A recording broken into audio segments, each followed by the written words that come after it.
I'm Lexi Trexler. I live in Godfrey, Illinois. I am 18 years old. I got diagnosed with scoliosis when I was 12 years old. It was at just a regular checkup, and then my doctor was like, "Whoa, there's something going on with your spine." So he was like, "We'll wait out a year." And then it progressively got worse, and I ended up at Shriners.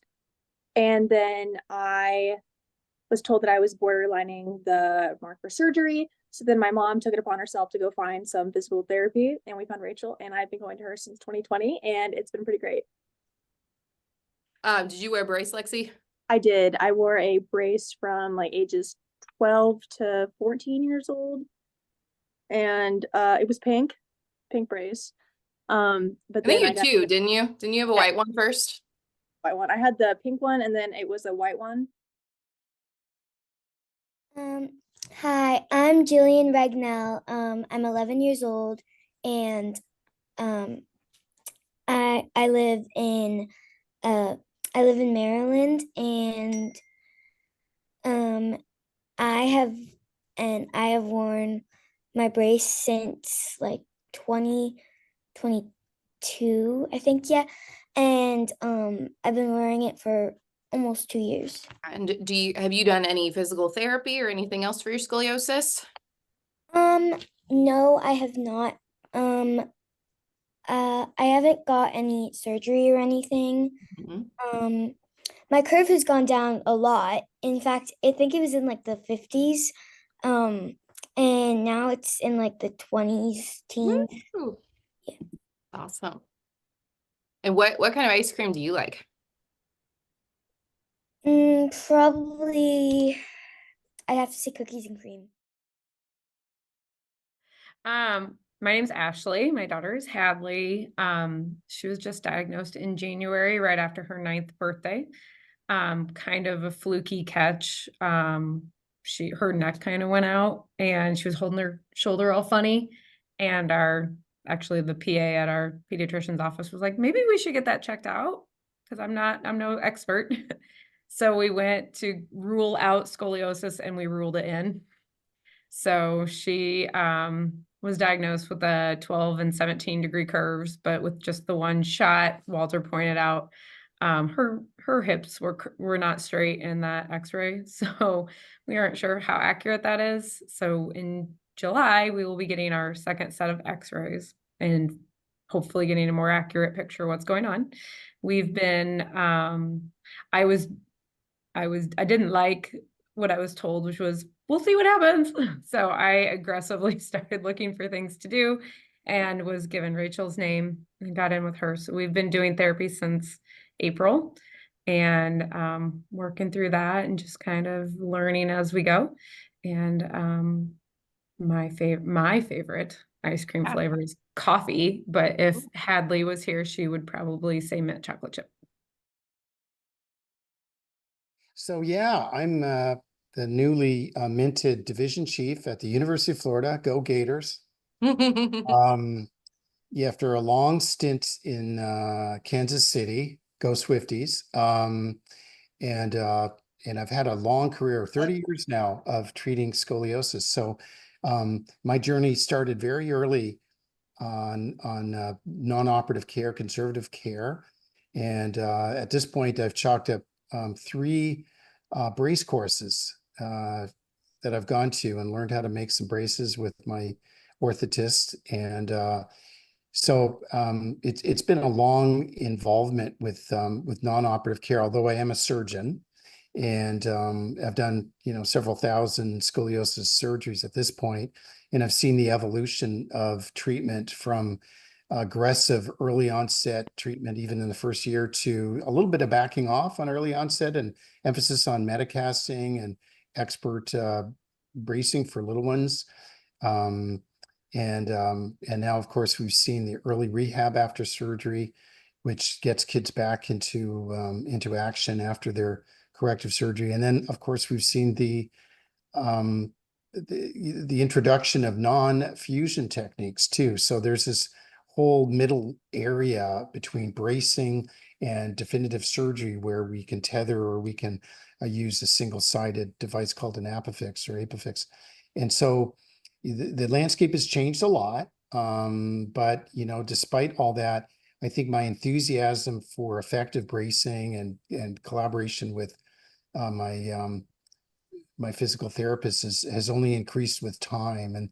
And certainly I think that even though I'm in a different milieu now, I see that when we partner with our local talent, we emphasize in the minds of families and patients the importance of teamwork, and then infusion of the whole process with positivity and optimism.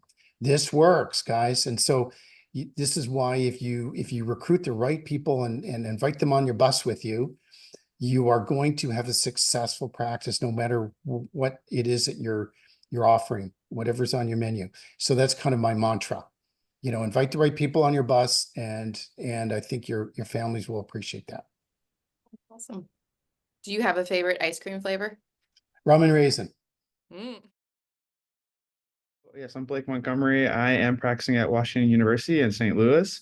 So I'm an orthopedic surgeon, but I specialize in scoliosis, and I really enjoy the non-operative treatment for scoliosis. Of course, I also provide operative treatments as well. I would say that my favorite ice cream too is vanilla. So it's just a classic. And your surgical practice, it's primarily fusion, right? Yeah, so my surgical practice is primarily fusion, definitely trained in growth modulation. If I'm being honest, I think that I am waiting to see a bit more research on the growth modulation standpoint. It's still pretty new. I think at the end of the day, I have kids myself, and I have to ask myself, would I want this for my daughter? And if the answer is not absolutely yes, then I need to see some more research behind it. So on the fence, still looking at the research, trained in the techniques, can do them, but I just want to see a little bit more behind it. Yeah. Does that include like the magic rods? I do magic rods, so that I do the early onset stuff. I mean, absolutely, those sort of treatments, traditional growing rods, magnetic growing rods. I do the whole gamut there. I think the techniques that I want a little bit more data on are the tether, as well as the apofix. Trained in them, can do them, and absolutely, if patients, after talking to them, if they're okay with the risk behind them, then I would love to go forward. But still, just waiting for a little bit more data. Good, thank you. My name is Luke Stikeleather. I'm an orthotist of 37 years, focused most of that primarily on scoliosis, and exclusively for the last 20 years. I'm very, very honored to be part of this. Thank you very much, Rachel and Walter, for the invitation.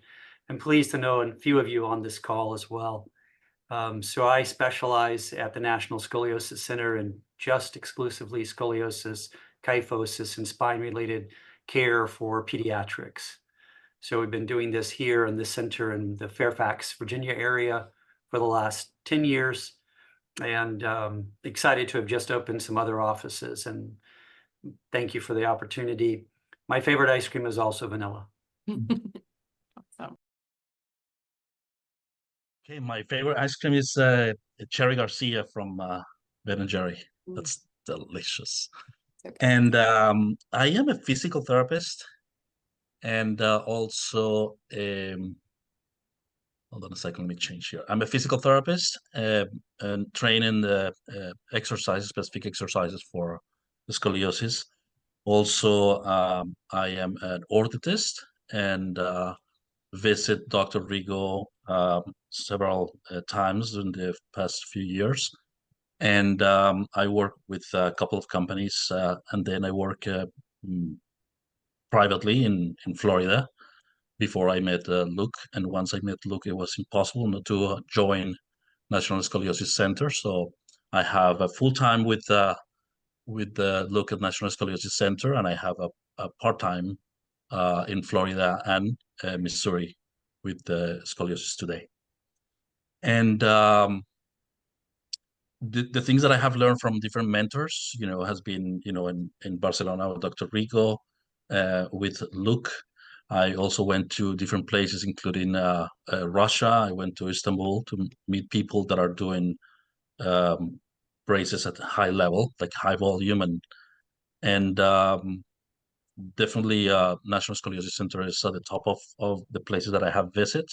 and the only one with an EOS machine. So it has such a beautiful benefit for us because we do what we do and then we can see the results almost immediately. So happy to be affiliated with Luke.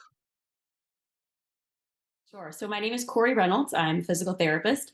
My practice is scoliosis therapy, and it's located in Auburn, Alabama.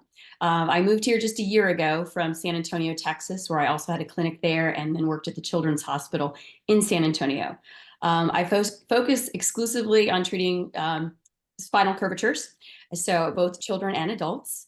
And I'm trained in both the BSPTS concept by Rigo, which is a Schroth-based techniques, as well as FAAOS, which comes out of Italy, another form of PSSE. I got involved in scoliosis about 7 years ago. My oldest daughter was diagnosed with AIS.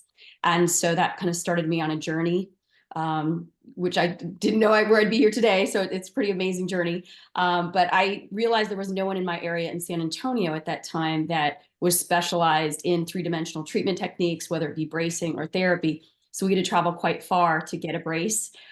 She had tremendous results. And then I had other therapists encourage me to pursue training for PSSE techniques, which I did.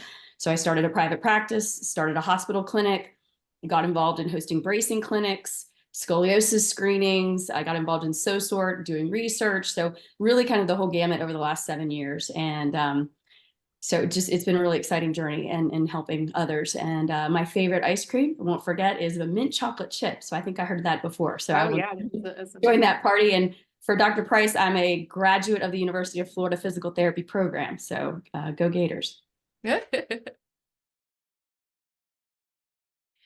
My name is Rachel Clay. I run Clay Scoliosis Clinic in St. Louis. And I also, like Cori, have experience with the Barcelona School of Schroth. I've taken the first level of CIAS, the Italian method. And I got into treating scoliosis because I have scoliosis, and especially a little bit before, but after I had my first child, my right leg went numb and was weak pretty frequently. And I tried to fix myself. I had all of my sports medicine PT friends and doctors do tests on me, and they're like, there's no pattern. We don't know what's wrong with you. The only thing that we see is scoliosis. And I was like, well, maybe scoliosis. So I paid my way to go to the Schroth course, and even just from taking level 1, learning how to hold my posture, I hardly have any symptoms in my right leg anymore. And with becoming a new mom and wanting to serve my family well, serve my community, and serve God well, I was like, I need a narrower scope. So I started my own practice exclusively treating scoliosis. I see kids and adults, and it's been great to be able to meet that need, and it continues to grow despite me not trying to make it grow. So it's been good. And I also very much like chocolate ice cream. I'm Jillian's mom. Thank you for inviting us. Thrilled to have this opportunity.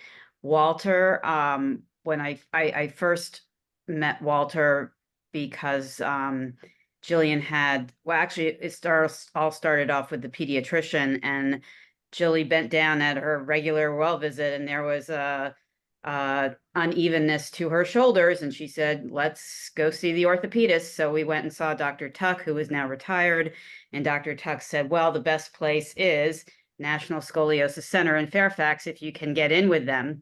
So I called them and I got in immediately, and Walter was just amazing. He's been amazing with Jillian. He's so positive and so calm and answers questions. He's wonderful.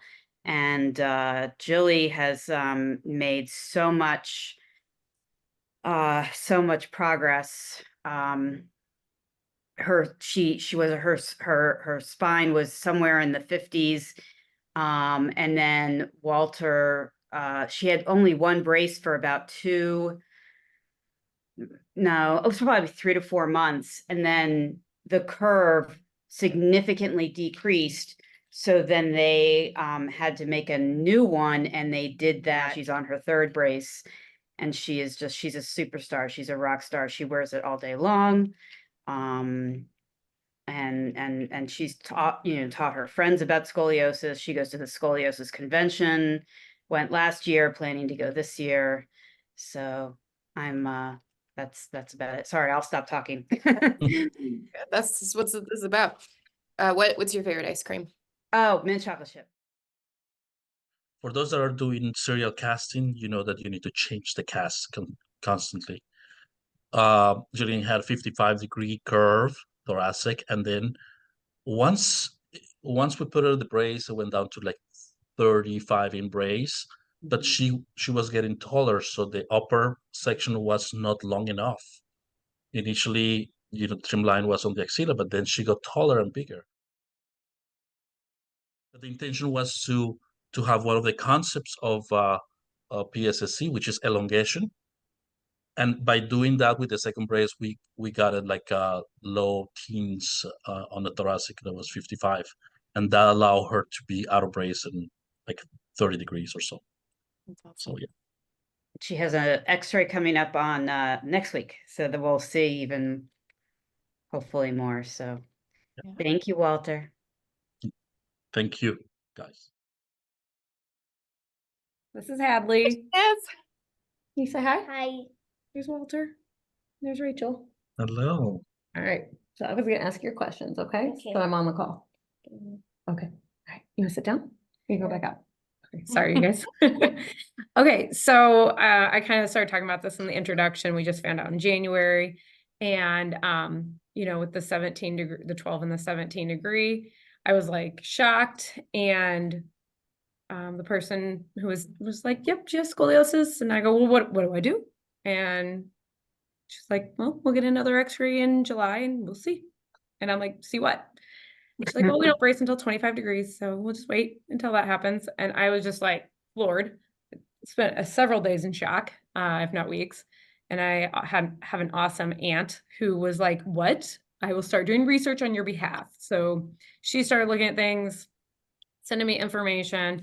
And I just kind of had this dreaded feeling that I was like, I know there's a problem, and I wasn't given anything to do to try to stop that from happening, like the 25-degree mark. So with that said, my questions, we're still very early on in this process, but it's why does the general community, like general medical community, just encourage wait and see until 25 degrees. And then at 25 degrees, it's suddenly like, oh my gosh, you need a brace and you have to wear it like all day.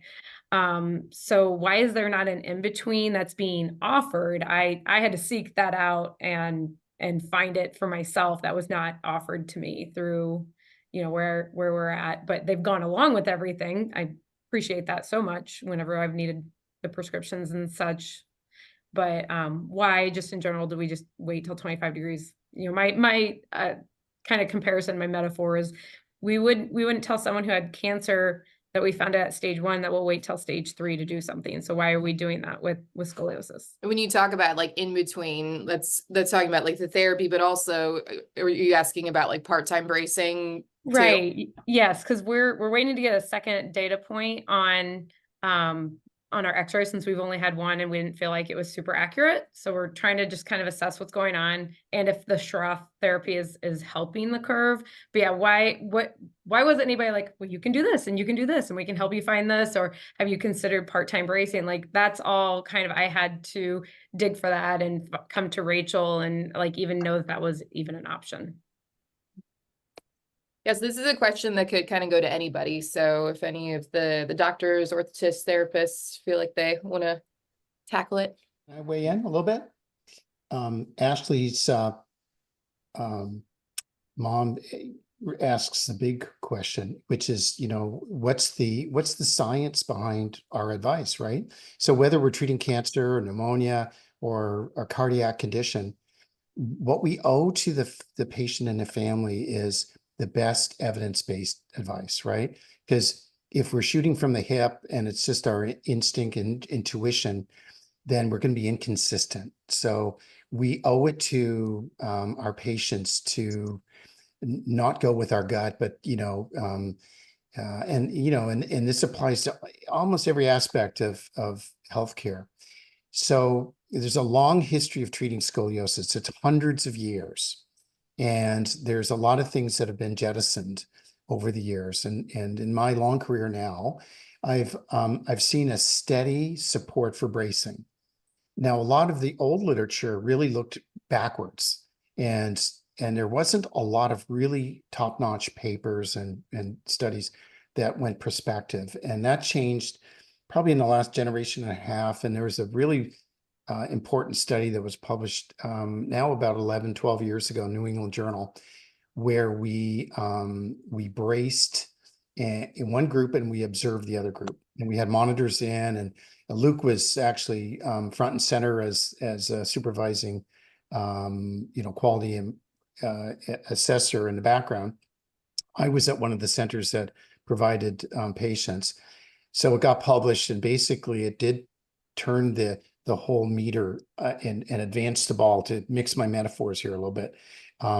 So basically, in a prospective study, it proved that bracing worked. Now, the interesting thing about that study was that initially it started at 25 degrees, because that's been the Cobb angle that's really set in stone. That's been multi-generational. 25 degrees is when we advise folks to consider bracing. And that's just a number that really historically, we used. One of the reasons for that is that if you treat a 12-degree or 15 or 17-degree curve, there will be many of those curves to which natural history will not progress those curves. So in other words, I think what the question you have is, well, what's the downside of treating all curves? Well, the downside is that you will probably over-treat some curves. Okay, and treatment is not, depending on the condition, depending on what health problem you're treating, is not always benign, right? I think we all know that putting a child or an adolescent in a brace, it impacts their quality of life, and and we all know about both the physical and emotional aspects of this. So that's what we owe to a great degree our families and our patients, is we've got to make the correct decision and not necessarily over-treat a healthcare problem. Now, the good news on all this is that we hear our patients loud and clear. And what has evolved in probably the last 10 years or so is a receptivity to partner with our therapists and partner with our orthotists on, say, a part-time look, or some other modified brace look. Now, what continues to be a challenge for us is to approve it with the best science, right? Prospective studies and monitored studies and the best study design. So that's still a challenge for us. But I can tell you that all these people on this call today are all about shared decision-making. And so you're preaching to the choir here. I mean, we're all on the side of, patient outcomes, but we're also sensitive to the impact of our treatments. So I know that's a very long-winded answer. And what is moving slowly is across the world, you are seeing that threshold for treatments lowering. What I'm challenged with in any market in which I've been working is the expertise, right? So I've been pretty lucky because I've crossed paths with Luke and Walter and my therapist, including Rachel, actually in my old job. So these are experts. These are authorities. And there's a lot of people who have not a lot of comfort at scoliosis care. Let's see what happens. I'm not sure if it'll work. They don't really have an algorithm for follow-up. They don't know how to assess a kid in a brace. So, what you have in this group is a bunch of dedicated, quite specialized people. But, in most practices, there's not really that experience and that training. So I think it does speak a little bit to seeking out people who are very comfortable with this condition. And then you're going to get a confident conversation and a shared decision making. So hang in there. There are people who treat 20-degree curves and even 15-degree curves.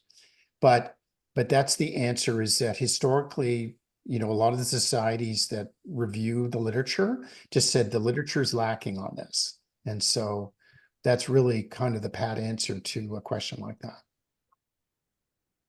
I mean, I just agree with Dr. Price. So thank you, Ashley, for the question. I think a lot of parents ask that. I think a lot of parents come to clinic and have that same question. And absolutely, I couldn't agree more that it boils down to not wanting to over-treat and not wanting to, go and ask a family to, help out with their wearing a brace for 18 hours a day, or even doing part-time bracing if it's not needed and not necessary. I also agree that, within the last 10 years or so, definitely the new school of thought, or people that, spend every day thinking about scoliosis, is, what, we can use other things to help us determine which kids are at higher risk of progressing. So which kids have a strong family history of scoliosis, perhaps those kids we can start earlier, or which kids, maybe they're 12, maybe their curve is 17 degrees now, but it was 10 degrees, 6 months ago. Like it's still early. We're below 25, but we've seen some progression here. Let's be even more aggressive. And I think having that open conversation with the families and letting them know that, there's a potential that we could be overtreating here. Like, what is your risk threshold? I mean, it's your kid, it's the kid, it's your kid, it's the family. What path do you want to go down? So I think more so recently offering those options is definitely how we're progressing. Do you think there's room to make part-time bracing an option? Like not over treating everyone, but like if someone wants to over treat, because I think Ashley and I've talked about the struggle is that it's like we're gonna wait and see and we're gonna do nothing. And then all of a sudden you go from doing nothing to your whole life, your whole day is in a brace. And it's like, well, like maybe Lexi, how would have you responded? Like, would you have been open to part-time bracing earlier if it had been an option for you? 100%, because my curve progressed so much so fast. It went from being like in the 20s to now I have 50-degree curve in both my lumbar and my thoracic. So having the option to be able to treat it earlier, I feel like I wouldn't be where I am now. I feel like that would have been a better option for me personally, because I grew 6 months in a year. Wait, what? 6 inches in a year. Sorry. I grew pretty fast. So having that part-time bracing, I feel like would help me a lot, because I don't know where I would be if we didn't do it, What was it emotionally like going from nothing to wearing a brace all the time? It was definitely a hard transition, because it was visible. You could see it. It was all over my torso, and definitely it wasn't comfortable. So being able the emotional pain was hard, but also the physical pain too. I have scars on my body from my first brace, because it would rub so hard, like on my side. And it was my preteen years, which is, a very awkward stage, and to walk around with the back brace, it was pretty difficult, I won't lie. So let's say we have a kid that has 15 or 18 degrees or 20 degrees. But then when we look at the clinical aspect and the pelvis is going to the right, severely, so then we see that something is going on. When we do the bending and we see some prominence, then we know we have something that probably could be corrected with exercise and also with part-time brace. If also we follow up that in a short period of time, within 3 months, we can also see the difference if that is changing. We don't need to wait until 6 months, another X-ray. Looking also pictures that they had in the past, that will help. But also if we have a family that is proactive, it will be important for them to have that option. Dr. Price was right. We are among people that in this space, we share the same value. We want for families to have options. There are some other geographical locations, some other doctors, some other people that were trained differently. It's just like, this is how it's done. This is how it has been done. And if I don't have a long study that is going to show me something different, I'm not going to have, I'm not going to change until I have that evidence. But little by little, things are changing, and I think that having that option of, let's say, if there is a family history of scoliosis, if there is some, high asymmetry, that will be also reasons to consider bracing slow numbers. Dr. Smith, he has been the chair of Comprehensive Care Committee. He at some point was proposing to change from 25 to 20, and then asking the question also, why 45? Why not extend it to 50 degrees? So instead of recommending brace on the SRS between 25 and 45, just extending 5 degrees, you know, in both ends. That's it. I think I would like to maybe just input on kind of the therapy side, because I do see a lot of those parents who in the same boat, who want to do something, right? Is there anything we can do in the meantime? Like, give me something to work on. And I think a big part of it also is for the kiddos. I mean, do they want to be part of this as well? Because they're the ones who have to do the exercises. They're the ones who have to go home for it to be meaningful. But I do think, you know, a therapist who's trained in scoliosis treatment can very quickly assess if there's postural asymmetries, if there's imbalance. We know what we're looking for, and we can tell, you know, when those asymmetries are starting to feed into a postural scoliotic pattern. And they'll continue to do that unless that's kind of, you know, altered. They kind of feed into their curve pattern. And so I think there's a lot we can do therapeutically early on when the curves are very small to help them find a balanced posture and to learn to maybe live more in that balanced alignment and not feed into those postural asymmetries that might be developing with that curve. And then you also have another skilled clinician following them and monitoring for curve changes, because we can do that very quickly in clinic to assess if we're seeing changes before that next x-ray is due. And so that's another helpful component that the therapist can, I think, add to that early care model. What Schroth is like as a patient, like how it was to learn it and how it impacted your journey? So I started Schroth when I was 13, I believe. And learning it was pretty easy because Rachel, she's great at what she does, and I'm really thankful for her. But I just feel like Schroth is extremely important because even if, so my curve type, it's pretty extreme. But if just keeping my core strong was something that's helped reducing pain, and 100%, it just made my quality of life just a lot better. So being able to have access to this program is pretty great. How difficult is to do that every day? Do you do it every day? I hang it's not every day, every other day probably. I'm getting a little busy right now with summer and stuff because the last She's month, pretty much done growing now too. But. I'm done growing. It's been a little hectic, but I definitely notice a definite decrease in back pain when I do my exercises, because I don't know, it's doing it by yourself it's a little bit more difficult because Rachel isn't there to like correct and everything, because I don't know, I always think about what she says like in my head when I'm doing stuff, and it just, you have to make yourself do it, you know, because if I don't want to be sitting in pain, I don't want to be all old and all crinkled over and stuff, you know, I don't want to be in any pain whatsoever. So just, you have to make yourself do it, you know. Do you notice a difference in how like your body looks after you do Schroth, especially if you're doing it a lot? Yeah. My shoulders, they're pretty uneven, but after I do a really good quality Schroth session, I just can notice like the physical difference. Yeah. How did that feel? Like, did it feel good just to like have something to do? Like, you know, you were doing the exercise, but like have it like, how did it help with like just feeling like you had some control over what was going on? That's one thing that I really enjoy having, because I mean, I can't control what my spine is going to do, but being able to make sure that I will catch myself being like, oh my gosh, my posture is really bad. I should probably, you know, I do the crab hands and I'm just like, I'll do that out and stuff just to, you know, fix it. But just knowing that I'm doing something that is going to be better for me definitely helps my whole view on my scoliosis journey, you know. Thank you.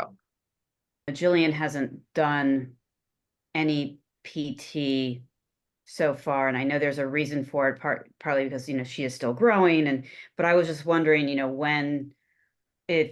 what makes you decide between PT first and bracing first, or, you know, how do you make those decisions?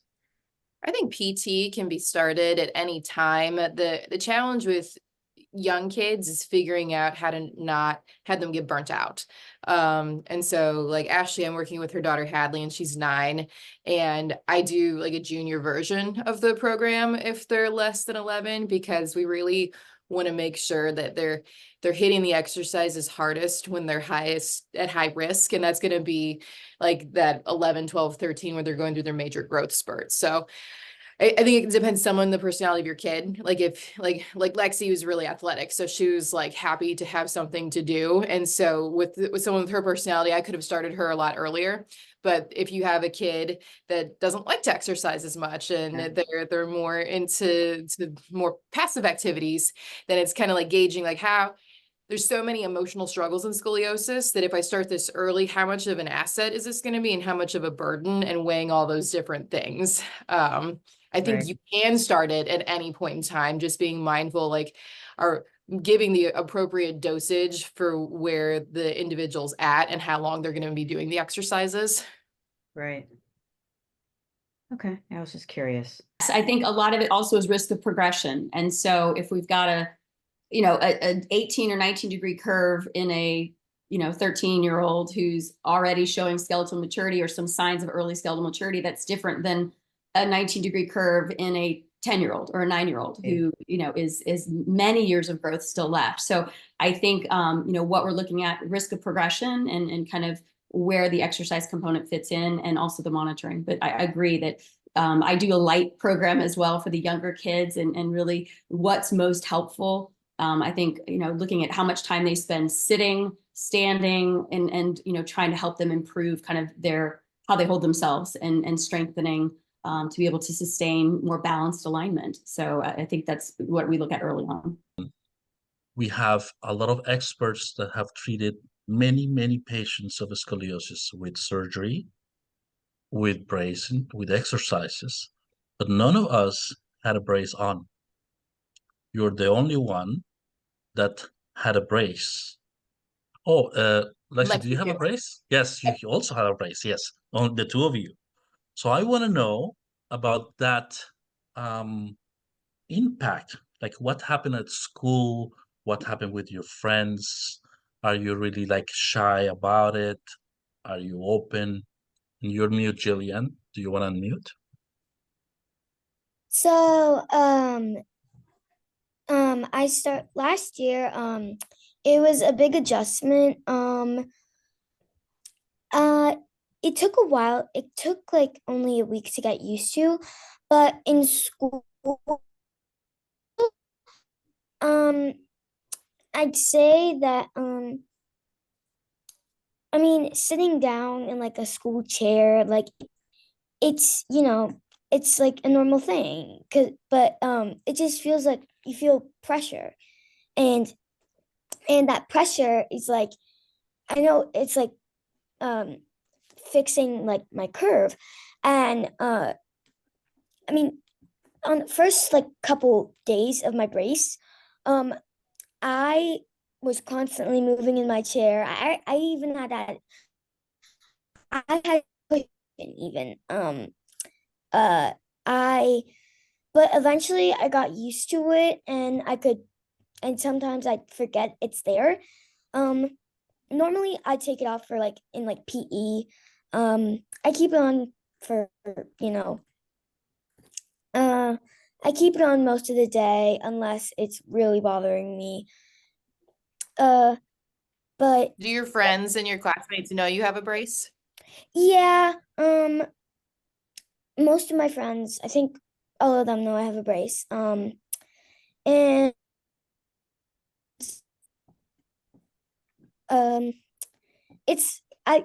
hasn't affected like my friendships. It's just that it was a huge adjustment to like, being comfortable and all that. So I think once you get used to it, it doesn't really affect that much. I remember I was so worried, how was she going to take it on and off herself, go to the bathroom? That was really the biggest issue. I mean, just these simple little things that we take for granted, where are you going to change the brace? or take it off and to put it back on. Where's the space in school to do that? And Jillian happens to go to a very warm, nurturing public school in Montgomery County, where the teacher she was not going to let anyone, tease or say anything negative, and if she did, she was going to cut it off. Awesome. So Jillian was in a very unique position to to receive a lot of support. I've always said, you can go to the nurse, and she's like, no, I don't want to miss anything. I'm going to go in my teacher's closet and change or take it off and then put it back on if there was like a party or PE or something. I said, okay, if she's providing you that space, go right ahead. But the whole thing about accommodations in school, I went that route, made sure that she had the documentation if she needed anything. With the 504 plan, the school psychologist, so I'm all about accommodations and what kids need in school. So I made sure she had that in place, and she's going to middle school next year. So again, it's going to be another adjustment, because from elementary to middle, it's going to be a different environment. So, but she's been a champ. And having that supportive educational environment, I think is huge. And if it's not there, it gives us a chance to educate the teachers, right? And Jilly, are there any other kids with braces at your school? Nope. And what have teachers said to you, or what has anyone mentioned to you regarding the brace? So, school, they really understand it, and once I get tired of explaining it, I just ask one of my friends to explain it for them. but but most of the time I do explain it. Buying clothes. Yeah. I know that's been another big change. And what color, when you get a new brace, what color is it going to be so that it doesn't show through? All these little things that you would think about. She wanted, I was like, oh, you can have this fancy pattern. And then I thought, what if she wears a white t-shirt, and it's summertime. So summertime was the worst. And they we got some tips and tricks about wearing, turning a shelf bra upside down and hiding the top of the brace, which took me away. So there's just little things that, without our support system, I would never have known. Lexi, what was it like for you starting your brace? How old were you when you started? I think you were a little older, weren't you? I was either 13 or 12 or 13. I was in 7th grade when I first got my brace. Were kids nice to you? Yeah. Yeah, 100%. People were really nice to me. Just because I had my brace didn't really change anything like socially or anything like that. I had really great friends who would help me. So, when you have your brace, you want to put it on tight and stuff, so it's hitting all the spots. I would have friends that would like put their hands on my back and just like get it as tight as they stuff. So that was pretty cool. That was so long ago. But were you worried at first, or not much worries you, but were you nervous? I was nervous for a day. I was just like, well, I think I was more worried about it not working, and I would just be wearing this and it not do anything, which there was a time where it really wasn't doing much. But in the beginning, I remember being pretty fearful of that, but just I would wear it outside of my clothes if I had to. It was just, I was pretty confident with it. So I was like, you know what? I got scoliosis. I can't do anything about it. So everyone else is going to have to deal with it, Yeah. I feel like we've got a couple confident kids in this talk. I have other kids that they would rather die than anyone know that they are wearing a brace. And there was one, so your friend from our Schroth class, she was really nervous about it. So her mom made her wear it on the outside of her clothes and went to Starbucks. And she was like, look, no one even notices, no one cares. And that helped her to kind of get over the fear of it. And then it was like no big thing. But you know, there's a lot that goes into the personality, that there's some people that I have some kids that like I will not even wear it to school because I don't want anybody to know. So I'm glad that you two have had a pretty good experience with it. And I mean, I was wearing it around my projected time was 18 hours a day. So I mean, it's gonna have to cut into school time. And you just confident with it, because if you don't, then I mean your curve's gonna get worse. Yeah. And so that my off time would normally be I'd get home from school, I'd take it off, and then I'd put it on before I went to bed. So I'd have about, what is that, 6 hours? I'm really bad at math. Like 6 hours. That's exactly Jilly's routine. That's, And then- I have the same routine. Yeah. I mean, it worked well for a while, and then I got the other brace, and then COVID hit. So then my school day was cut in half. So then I had to develop a whole nother schedule with my bracing. And that went, and then my that's when we were weaning out the brace typically. So I would have it on for about 8 hours a day, and then everything was fine after that. Thanks for this great forum, and I couldn't be more delighted to hear the stories from patients and their parents. It's good. And you know, the one thing I've learned is the style thing, is that first visit is really a critical first visit. You know, when the diagnosis is made, it's a highly charged you know, emotional visit. And I think that we have to instill confidence in our families that we care first, and that we understand the impact, and that we're going to do everything we can to kind of create a team effort, and we believe in the treatment. So those are important. And I think that's why people do seek out centers like that. I'm in Gainesville, Florida, and we do get referrals from Central, North Florida, and even South Georgia.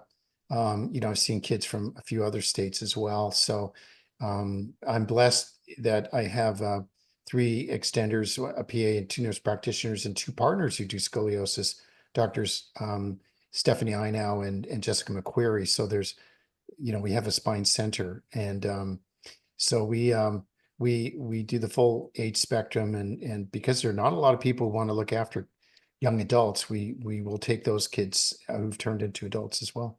So yeah, we're through the University of Florida, and we do see kids regionally. And I've even had a few kids from Kansas City follow me out to Florida, which is great. And so, you know, so we do have a sort of a regional kind of flavor to our practice. And we're an alliance. I'm not at a freestanding Shriners hospital, but we are a Shriners Alliance facility, which is a new model for Shrine. And so I'm actually the endowed professor. So we very much are supporting the Shriners effort in this part of the world. I'm in Washington University in St. Louis, and I work at the Shriners here in St. Louis. We treat people locally, regionally, nationally, and internationally. There's a service that can help coordinate those visits. But yeah, and it's a part of quite a large team too. There are a handful of other pediatric spine surgeons. And it's been nice for as far as allowing people to get in to be seen. There are a lot of opportunities and a lot of stuff. So. Bryce, how do you address some of the concerns with the newer growth modulation surgeries? I know, at least from a parent side, I hear a lot of stress about the risk of having to go in and do a correction or a modification. Also, the other big parent question is like, we have to deflate a lung, like, so yeah, how do you address those with your families? Yeah, I guess, you know, I've been doing some kind of growth modulation now for a long time, for a couple of generations. The newer things, the non-fusion operations, the tethers have been, you know, I got about 20 years experience with that. And, you know, for me, it's never a hard sell on these things, because it is a bit of a moving target. When you're talking about tethering a spine, a non-fusion tethering, you know, that's definitely shifting a bit because of the potential for revision and cord breakage.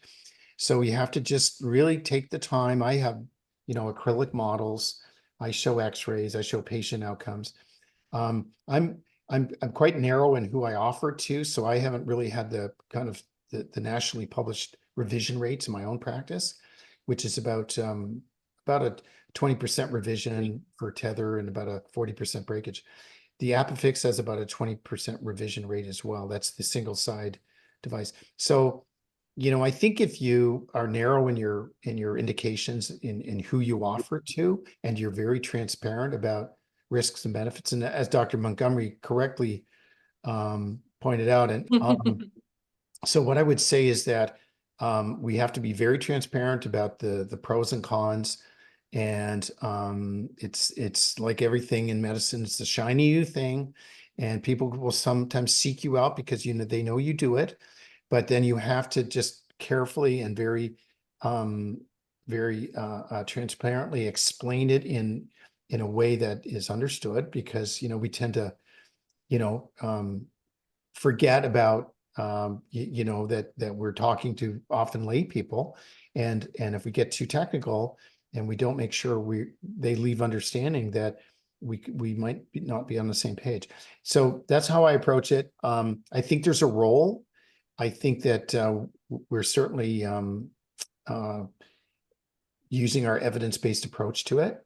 It's not for everybody, but there is a role, and I think it's safe, and there can be good outcomes with this middle ground stuff.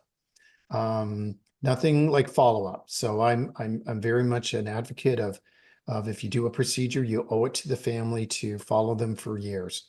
And that's how whether, in your hands, it's a good approach. So, that's kind of, I am doing all those procedures, but there's a long conversation and even follow-up conversations and second opinions.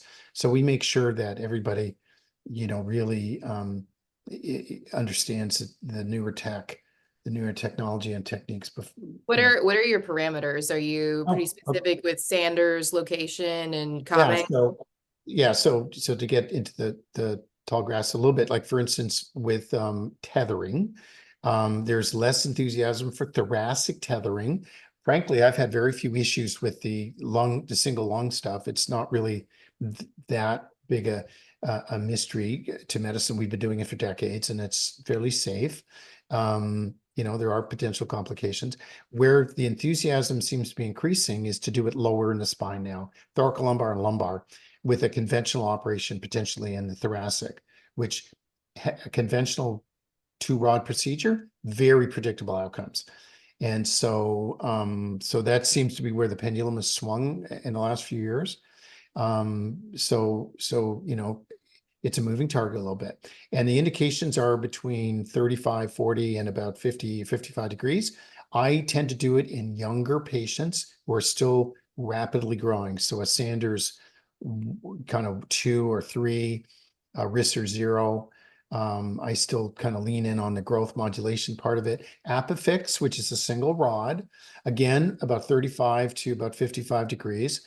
It has to be flexible. There's certain other rules about that one. And it has to be a single curve, a right thoracic curve, or a single thoracic curve and a single or a single thoracolumbar lumbar curve. And I've seen good outcomes with that one as well. And it's, again, very selective. Most people still are indicated for a conventional operation when their curve is over 45 or 50 degrees. Outcomes are very predictably good, low morbidity, low complication rate, good functionality, early rehab after surgery. Kids are out in 2 days to 3 days now after conventional surgery. So I think really the advice to a family would be, seek out someone who offers, that full menu and has experience in them. The benefit, the reason we're interested in those lower curves is just because with fusion, that's where you get limit in your mobility, right? The lower that you go. And Right. So, and then when we're talking about the growth, so just Sanders is hand, and that goes 1 to 8, and Risser is 0 to 5. So we were just talking about the more growth you have, the more impact these growth modulation surgeries are going to have, just if anybody has questions about that. Yeah, it's a pretty big field, and anybody who's in that age group and phase of maturity, it's a long conversation. So it's not uncommon to have 1 or more conversations about you know, the different offerings. And I think that's the right approach. It's complicated. It takes a while to really educate a family about those options. I wanted to mention that um, Luke and Dr. Price were part of, you know, one of the biggest studies of testing if bracing worked or didn't work. And the outcome of that big study, which were multiple centers in Canada and the US, was that brace works. But then when they go to the detail, the braces that were used were basically the American style of doing braces, you know. At the same time, in Europe, the European style was just going on, and I know that Luke adopted that for his practice. Also, I mentioned before that I traveled to different places. I ended up going to National Scoliosis Center, and Dr. Price says, evidence-based. We need data. We need information. I would like for Luke to mention about you know, his practice, evidence-based, and what is possible for the future about research. Thank you. I concur that being part of SOSORT, being part of SRS, there's this high emphasis on evidence-based medicine and the science behind what we do, understanding the biomechanics of scoliosis and the way that bodies and patients respond, both physically, emotionally, psychologically. So this team approach that was mentioned earlier is critical to that outcome of the best outcomes. From the brace study, we learned a lot. I think there's still so much more. From growth modulation, we also understand that there are opportunities through bracing for growth modulation. And we've recently had the privilege of partnering with the Harm Study Group, Setting Scoliosis Straight teams, and a number of their physicians to start creating a registry for non-operative care, focusing on this element of growth modulation through bracing. So we're real excited, even though we're on the front end of that. We've got a lot of retrospective evidence that this has occurred. Dr. Price and I have been talking about that for 10 or 15 years, showing some anecdotal cases, but now we're more than 15, we're more than 50, we're closer to thousands of kids who have had growth improvements. And Jillian, who was on the webinar earlier, was explaining her own experience with that, so that those same concepts of moving the spine through growth and with good biomechanical corrections through proper bracing can see curves improve. So this isn't something that's out there in the literature, and that's why we're taking this initiative, and we're wanting to do this at the very highest level, not just a homework weekend project, but actually taking it to the highest level of involvement with professionals involved in scoliosis management and research. And the Harm Study Group certainly has a reputation for doing high quality work. So we're excited about that partnership and actually working with a number of these physicians of SRS members and others who are part of our team here in the DC, Baltimore area and now in Houston, so that we can not only retrospectively look at things, but prospectively start moving forward to understand better how that's accomplished. What are the factors, parameters, and variables that will make that more common rather than just the exception, more the rule? Do you need from us? Like, how can we make this journey better for you? What do you need to feel supported and to make this as painless as possible? I think for me, like I said, we just got our diagnosis in January, so we're still very new to this. We're very early on. I'm a former English teacher, so I want all the research. I want all the options. I want to know everything. I need to know past A, B, C, and D so I can pick the proper one for us, which is kind of like where my question originated from, because I didn't feel like I was really given any options. I was just told, well, we'll just wait. And I was like, I don't like that. So I think finding, and even not just, I went out and found Rachel. Like I went and talked to a friend who has a daughter who has scoliosis, and she was going to Rachel. And so that's how I got in that door.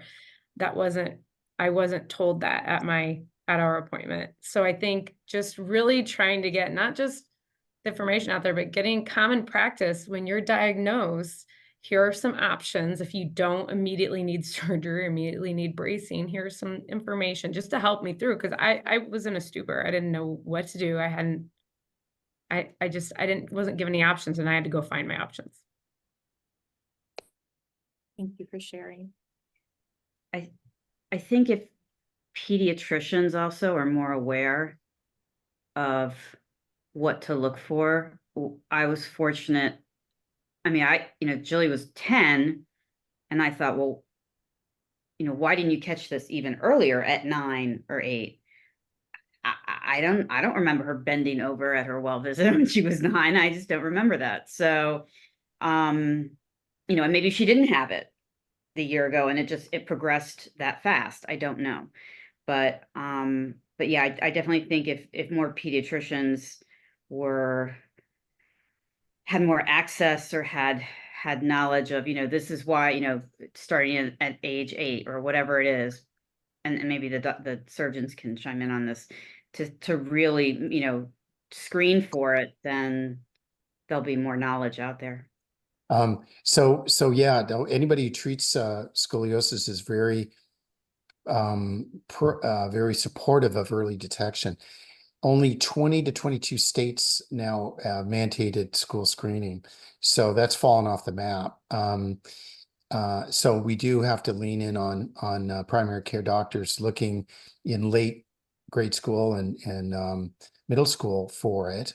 And in the rush of the primary care office and sports physicals, they sometimes don't look at the back, and they don't do a forward bend test, and they don't use a scoliometer.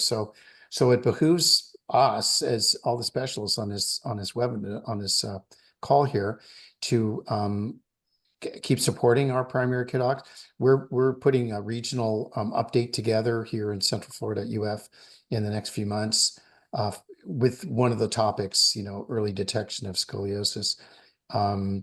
The U.S. Preventative Task Force just determined that the literature is indeterminate on it. And what that means is that we don't have enough follow-up into adulthood to really force, schools to mandate screening.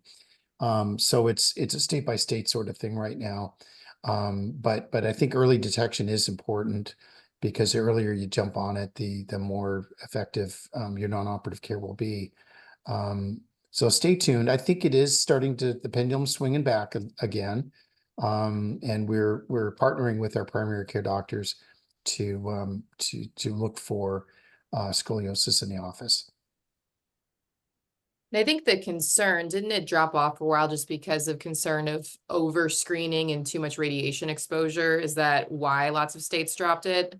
Yeah, I think that there was that, and the first version of the U.S. Preventive Task Force was that the literature didn't support screening, basically, is what it was.